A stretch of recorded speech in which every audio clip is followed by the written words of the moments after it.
Salam əziz həmkarlar. Biz bugün öyrənirik Lawrence Kohlberg mənəvi inkişaf nəzəriyyəsi test izahı. Müəllim sinifdə gecikmə halları ilə bağlı problemi həll etmək üçün dərsə vaxtında gəlin qaydasını qoyur. Həmçinin gecikmə halı olduqda cəza tətbiq edəcəyini də bildirir.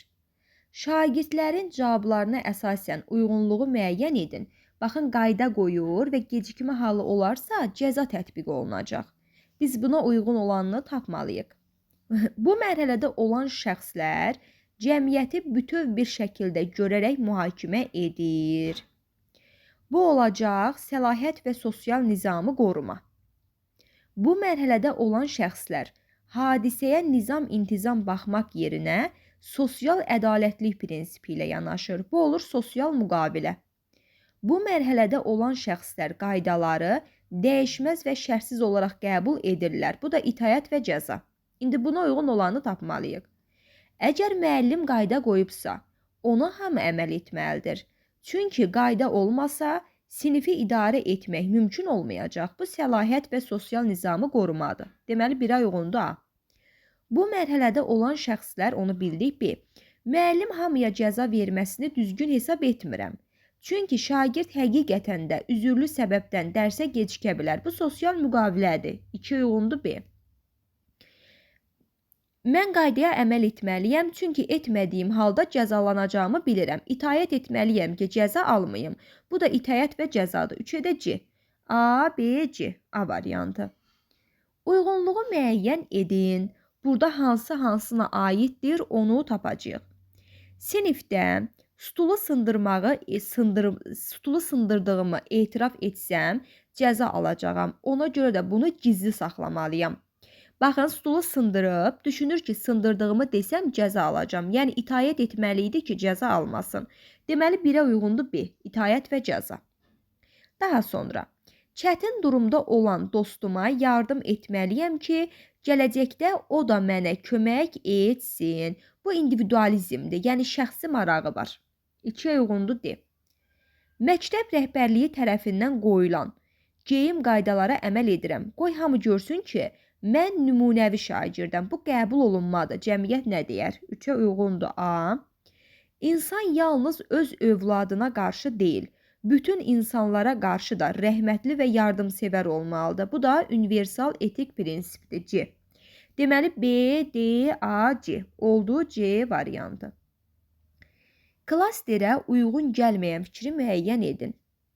Müxtəlif mərhələlərdə insanların davranışı onların mənəvi dəyərləri vasitəsilə qiymətləndirilir. 3 səviyyə 6 mərhələdən ibarətdir. Prekonvensional səviyyə, konvensional səviyyə, postkonvensional səviyyə. Prekonvensional səviyyə itaət və cəza individualizm, konvensional qəbul olunma, səlahiyyət və sosial nizamı qoruma, postkonvensional da sosial müqavilə, universal etik prinsiplər. İndi biz mənəvi inkişaf nəzəriyyəsinə aid olmayanı tapacağıq.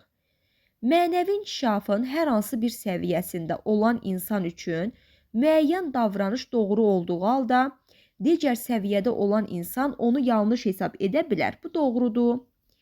Mənəvi inkişaf dedikdə liderlik və inandırıcılıq qabiliyyəti nəzərdə tutulur. Bu yanlışdır. İnsanın mənəvi inkişafı onun idraki inkişafının mövcud mərhələsindən birbaşa asılıdır, doğrudur. Şagirdin mənəvi inkişafının hansı mərhələsində olduğunu aydınlaşdırmaq və onun inkişafını təmin etmək yollarını müəyyənləşdirmək lazımdır, doğrudur. Şagirdlərə yönəldici suallar verməklə onu mənəvi dəyərlərini inkişaf mərhələsini müəyyən etmək olar, bu da doğrudur. Deməli, yanlış oldu B variantı. Üzülür. Məktəbdə qoyulan qaydalara görə şagirdlər icazəsiz məktəb həyətindən kənara çıxdıqları təqdirdə cəzalandırılacaqlar. Bunu görə də yalnız Rəhim bu qaydanı heç vaxt pozmur. Mənəvi inkişaf nəzəriyyəsinə görə Rəhim mənəvi inkişafın hansı mərhələsindədir? İtaət edirəm ki, cəza almayım. İtaət və cəza. Müəllim şəxsi müşahidələri zamanı bəzi şagirdlərin qrup işlərində öz fikirlərini yox, digərlərinin eşitmək istədikləri fikirləri səsləndirdiklərinin şahidi olur. Bu hansıdır? Digərlərinin. Yəni qəbul olunmadı da cəmiyyət nə deyər? A variantı. Müəllim cırtdan nağılını tədris edən zaman şagirdlərə belə bir sual verir. Cırtdanın yerində olsaydınız, siz də dostlarınızı xilas edərdinizmi? Kolbergin mənəvi inkişaf nəzəriyyəsinə görə hansı cavablar individualizm, şəxsi maraq mərhələsində olan şagirdə aiddir? Bəli, kömək edərəm. Çünki yoldaşlarım yolda mənim odunumu daşımışdı. Yəni individualizm şəxsi maraq deməkdir. Baxın deyir ki, mənim yoldaşlarım da yolda mənim odunumu daşıyıb.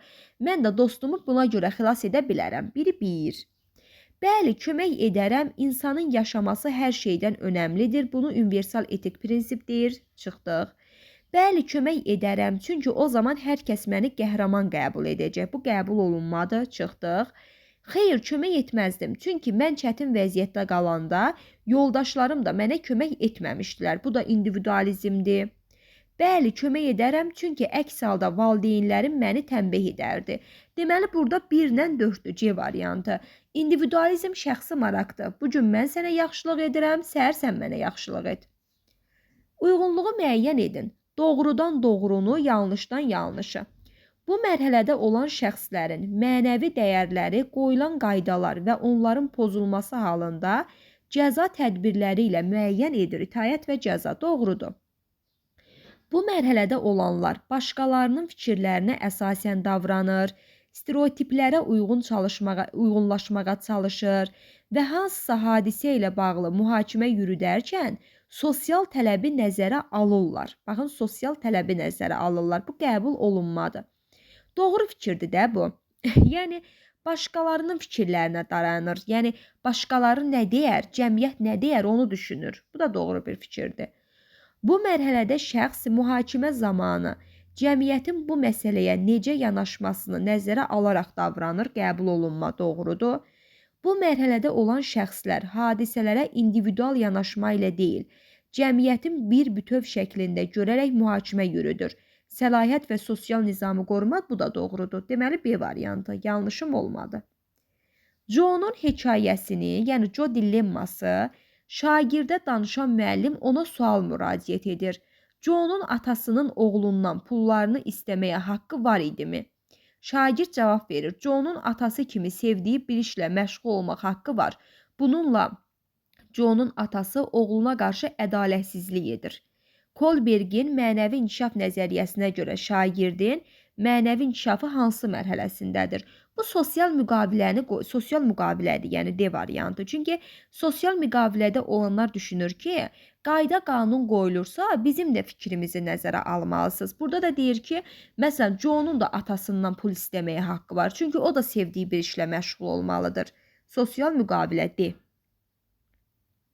Şagird sinifdə olan qayda və prosedurlara daim əməl edir və digər şagirdlərin də bunlara əməl etmələrini tələb edir. O şagirdlər arasında qaydalara əməl etməyənlər olduqda dərhal müəllimə bildirir və bunun nizam-intizam qorunmasında ən düzgün yolu hesab edir. Yəni bu səlahiyyət və sosial nizamı qorumadır da, qayda qanun varsa hamı buna əməl etməlidir. B. Sinifdə müəllim şagirdlərə daim başqalarına, hətta xoşlamadıqları insanlara qarşı insan olduqları üçün mərhəmətli olmağı öyrədir və bunu öz davranışında mütəmadi olaraq nümayiş etdirir. Bu universal etik prinsipdir. Hamıya mərhəmətli davranır. Müəllim Haynızın hekayəsini, yəni Haynız dilemmasını danışdıqdan sonra şagirdlərə sualla müraciət edir. Haynızın yerində olsaydınız, nə edərdiniz? Şagird cavab verir. Sevdiyim insanı itirmək istəmədiyimə görə Haynızın etdiyini edərdim. Sevdiyim insanı, burada bir marağı var. Biri var desəydi ki, insan ölməsin, itirməyim deyə edərdim. Bu olar da universal etik prinsip. Amma burada deyir sevdiyim insan. Yəni sevmədiyim insan olsa bunu etmərəm. Sevdiyimdir deyə edirəm. Bu individualizmdir, şəxsi maraq. Şagirdlərdən biri məktəb qaydalarının şagirdlərə qarşı ədalətlilik və bərabər hüquqluluq prinsipinə əsaslandırmağı iddia edərək qaydaların dəyişdirilməsi üçün məktəb heyətinə müraciət edir. Yəni qayda qanun qoyarkən cəmiyyəti də nəzərə al. Bu sosial müqavilədir. 9-cu sinifdə oxuyan şagird gələcəkdə hansı peşəyə yiyələnməsi ilə bağlı qərarsız qalır. Şagirdin anası həkimlik peşəsini məsləhət görür. Çünki özü də bu peşəyə yiyələnmək istəsə də onda alınmamışdı. Atası isə şagirddən müəllim olmasını tövsiyə edir. Çünki düşünür ki, müəllimlik peşəsi hamının ən çox müraciət etdiyi peşədir. Baxın, ana individualizm mərhələsindədir, marağı var. Yəni deyir ki, mən ola bilməmişəm, sən ol, individualizmdir. Atada qəbul olunma mərhələsindədir. Deyir, müəllim peşəsi hamının, yəni cəmiyyətin ən çox müraciət etdiyi peşədir. Bu da olur qəbul olunma. B variantı. Uyğunluğu müəyyən edin. Prekonvensional, konvensional, postkonvensional. Bir-bir hansı-hansına aiddir baxacağıq. Şagird hadisəni öz şəxsi mövqeyindən çıxış edərək mühakimə yürüdür. Bu individualizmdir, prekonvensiyala aiddir. Deməli, birə uyğundur A. İnsanlar dəyərli hesab etdikləri şəxslərin mənəvi standartlarını özünküləşdirirlər. Baxın, dəyərli hesab etdikləri şəxslərin, cəmiyyətin mənəvi standartlarını özünküləşdirir. Bu konvensional səviyyədir, qəbul olunma. 2-yə uyğundur B. Daha sonra, bu mərhələdə olan şəxslər hadisəyə nizam-intizam çərçivəsindən baxmaq yerinə sosial ədalətlik prinsipi ilə yanaşırlar. Sosial müqavilə 3-ə uyğundur C. Uşağın məsələlərə göstərdiyi münasibət yalnız qaydalarının pozulması zamanı qarşılaşacağı nəticələrlə çərçivələnir. Yəni, itaət edir ki, cəza almasın, etməsə cəza alacaq. Bu da prekonvensionaldır, 1-ə uyğundur. Şəxsi mühakimə zamanı cəmiyyətin bu məsələyə necə yanaşmasını nəzərə alaraq davranır. Bu da qəbul olunmadı, konvensionala uyğundur. 1-ə A, D, 2-yə B, 3-ə C. C variantı. Postkonvensional səviyyəyə aid olanları seçin. Postkonvensional səviyyə, sosial müqavilə, bir də universal etik prinsipdir. Bu mərhələdə olan insanlar mühakimə yürüdərkən universal etik prinsiplərə və mücərrəd mülahizələrə əsaslanır. Doğrudur. Yəni, bu elə universal etik prinsipdir. Yəni, postkonvensionalın səviyyəsidir. Bu mərhələdə olan insanlar hadisələrə sosial ədalətlik prinsipi ilə yanaşırlar. Bu da sosial müqavilədir. Doğrudur. 1-2. Bu mərhələdə şagirdlər inanır ki, xaos olmasın deyə qaydaların tətbiqi vacibdir. Bu səlahiyyət və sosial nizamı qorumadır, konvensionaldır. Dəyərli hesab etdikləri şəxslərin mənəvi standartlarını özünküləşdirir. Bu da qəbul olunmadır, konvensionaldır. Deməli, postkonvensional oldu. 1-2. Lawrence Kohlberg mənəvi inkişaf nəzəriyyəsinə əsas götürərək aşağıdakı fikirlərdən yanlış olanı seçin. Şagirdlərin hansı mənəvi inkişaf mərhələsində olduğunu müəyyən etməklə onlarda daha dərin mənəvi dəyərləri formalaşdırmaq olar. Doğru fikirdir. Şagirdlərdə mənəvi dəyərləri formalaşdırmaq üçün müxtəlif metodlardan istifadə etmək olar. Doğru fikirdir. Uşaqlar ətrafındakı insanların etdiyi hərəkətləri təkrarlamaqla daha çox deyilən nəsihətlərə qulaq asır. Tamamilə yanlış fikirdir. C variantı. Mənəvi inkişafın müxtəlif mərhələlərində valideyn və sosial amilin üstünlüyü fərqli olur. Bu da doğrudur. Yəni, deyir, dostunu göstər, deyim, sən kimsən, belə deyək. Yəni, valideyn nə qədər düzgün yola cəlb etsə də, şagirdin sosial mühiti də düzgün olmalıdır. Sosial mühiti düzgün olmadıqda nə olur olsun şagird o sosial mühitə uyğun cəlb olunur. Şəxsi mənəvi dəyərlər əsasən uşaq yaşlarından formalaşmağa başlayır. Bu da doğrudur. Deməli, yanlış oldu C variantı. Müəllim şagirdlərə müzakirə zamanı belə bir hadisə danışır. Təsəvvür edin ki, yaxşı dostunuz sizə sinif yoldaşının əşyasını icazəsiz götürərək qaydanı pozduğunu bildirir. Yəni, sizin dostunuz, yaxşı yox, yaxın dostunuz. Yəni, əşyanı götürüb və qaydanı pozur. Bunu da sizə deyir. Şagirdlərdən biri cavab verir ki, dostum belə olsa, qaydalara əməl etməlidir. Onların pozulmasına göz yuma bilmərəm. Çünki digər şagird yoldaşlarından kimsə ondan nümunə götürüb həmin davranışı edə bilər. Bu olacaq sosial və səlahiyyət və sosial nizamı qoruma, konvensional səviyyə. Qayda qanunu varsa, bütün hər kəs ona əməl etməlidir. Konvensional səviyyəyə aid olanı seçin. Uşaqların məsələlərə göstərdiyi münasibət yalnız qaydaların pozulması zamanı qarşılaşdığı nəticələrə çərçivələnir. Bu itaət və cəzadır, prekonvensionaldır. Öz mövqeyindən çıxış edərək mühakimə yürüdür, individualizmdir, prekonvensional. Qoyulan qaydanın, qanunun nə dərəcədə cəmiyyətə yararlı olması haqqında düşünür.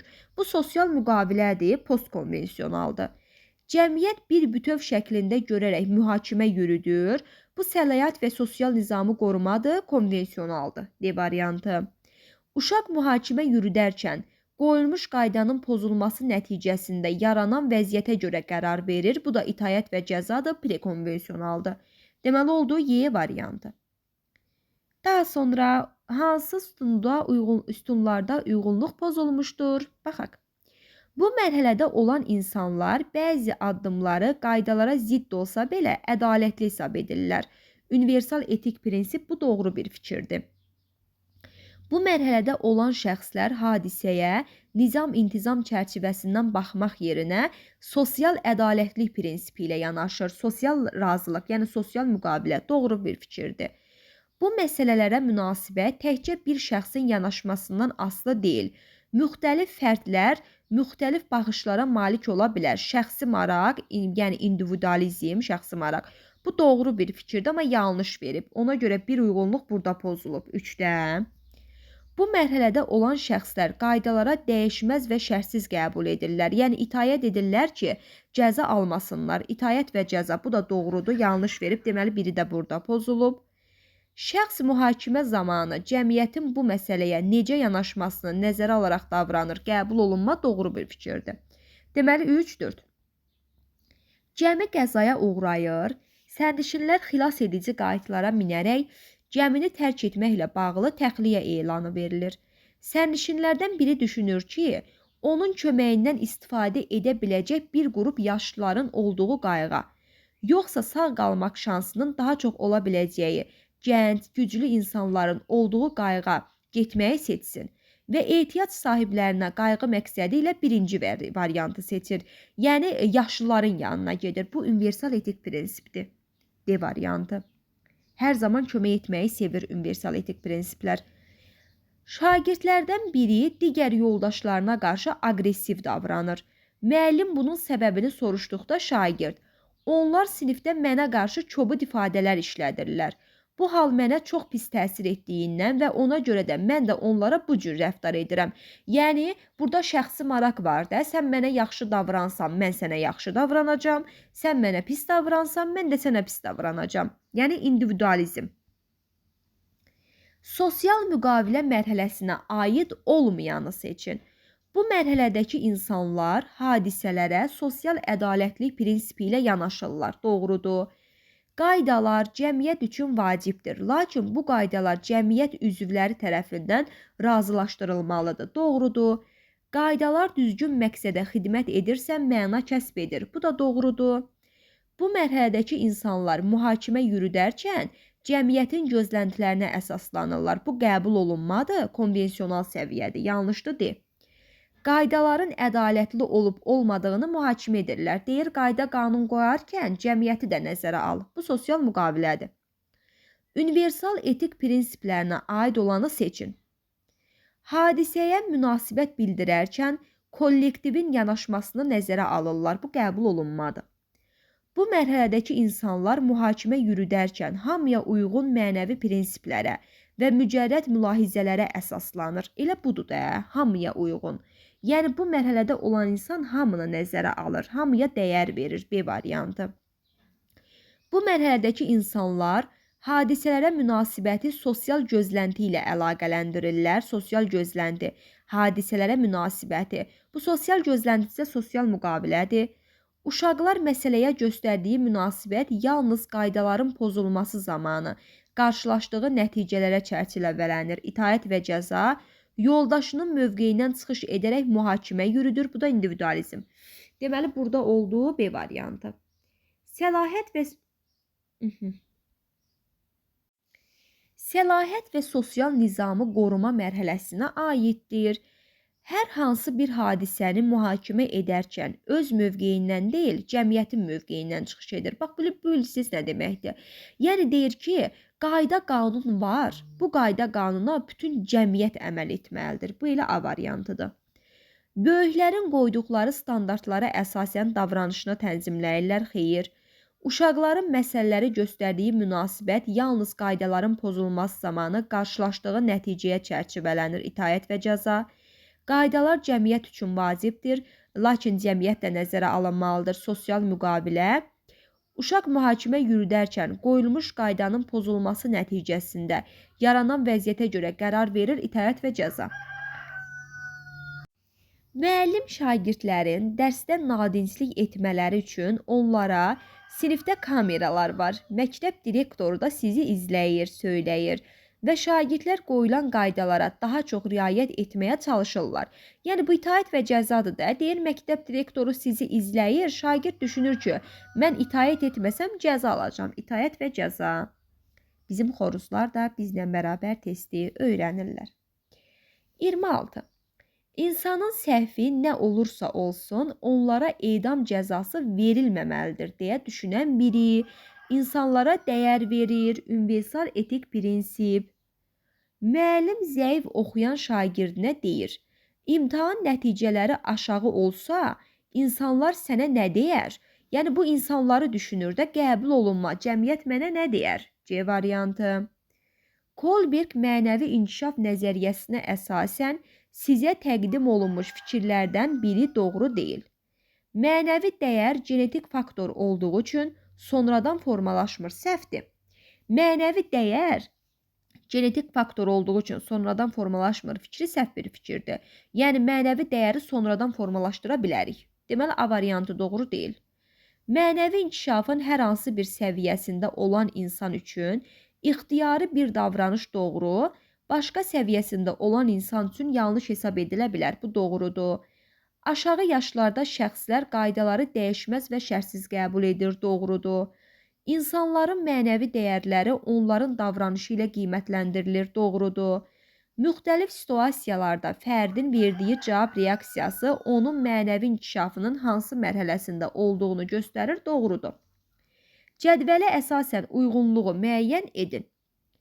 Hamı məni intizamlı şagird kimi tanıyır. Ona görə də dərsə gecikməməliyəm. Səlahiyyət və sosial nizamı qorumaq. Xeyr, hamı deyirsə qəbul olunmadı. Bu yanlışdır. Yoldaşıma fizika məsələlərin həllində kömək etsəm, o da mənə ingilis dili yoxlamasında kömək edəcək. İndividualizm, şəxsi maraqdır. Mən sənə edirəm, sən də mənə et. İlk tibbi yardım kitablarını oxumağı çox sevirəm. Bununla zərurət anında bir insanı həyata qaytara bilərəm. Universal doğru bir fikirdir. Üzməyi öyrənib kiminsə həyatını xilas etsəm, qəhrəman sayılacam. Bu qəbul olunmadı. Sosial müqavilə yox. Yanlışdır. Deməli 2-4C variantı. Davam edək. Kolbergin mənəvi inkişaf nəzəriyyəsində itaət və cəza mərhələsinə aid olan fikri müəyyən edin. Şagird bu mərhələdə hadisələri cəmiyyətin mövqeyindən çıxış edərək mühakimə edir. Cəmiyyətin mövqeyi isə bu səlahiyyət və sosial nizamı qorumadır. Şagird qoyulan qaydaları şəxsi marağı baxımından pozur. Bu individualizmdir. Şagird cəzalanmamaq üçün qərarların qaydalara uyğun verir. Bu itaət və cəzadır. İtaət edirəm ki, cəza almayım. C variantı. Şagird məsələlərlə münasibətə təkcə bir şəxsin yanaşmasında deyil, müxtəlif fərdlər müxtəlif baxışlara malik olar fikrini dəstəkləyir. Bu sosial müqavilə götürə bilərik, universal etik prinsipində götürə bilərik. Şagird hansısa hadisə ilə bağlı mühakimə yürüdərkən sosial gözləntini nəzərə alır. Bu da sosial müqavilədir. Deməli, oldu C variantı. İndividualizmə aid olanı seçin. Öz mövqeyindən çıxış edərək mühakimə yürüdür. Bu elə individualizmdir, şəxsi maraqdır, öz mövqeyindən çıxış edir. A variantı. Şagird müəllimin davranışı ilə bağlı qoyduğu qaydaları mənfi nəticədən yayınmaq üçün pozmamağa çalışır. İtaət edir ki, cəza almayın. Mənfi nəticə cəzadır. İtaət və cəza. Şagird hər şey qarşılıqlıdır deyə düşünür və ona yardım etməyən dostuna dərslərində kömək etmir. Bu da individualizmdir, şəxsi maraqdır. Sən mənə etmirsən, mən də sənə etmirəm. Bütün canlıların yaşamağa haqqı var.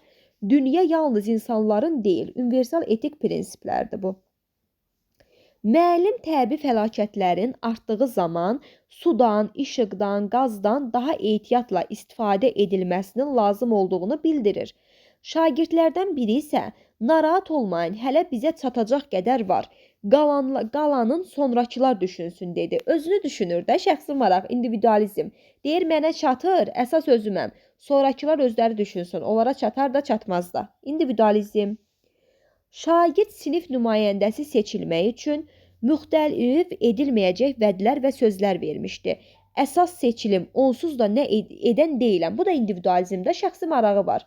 Yəni şəxsi marağı var ki, sinifkom seçilsin. Yəni sinif nümayəndəsi seçilsin. Etsəm də olar, etməsəm də olar.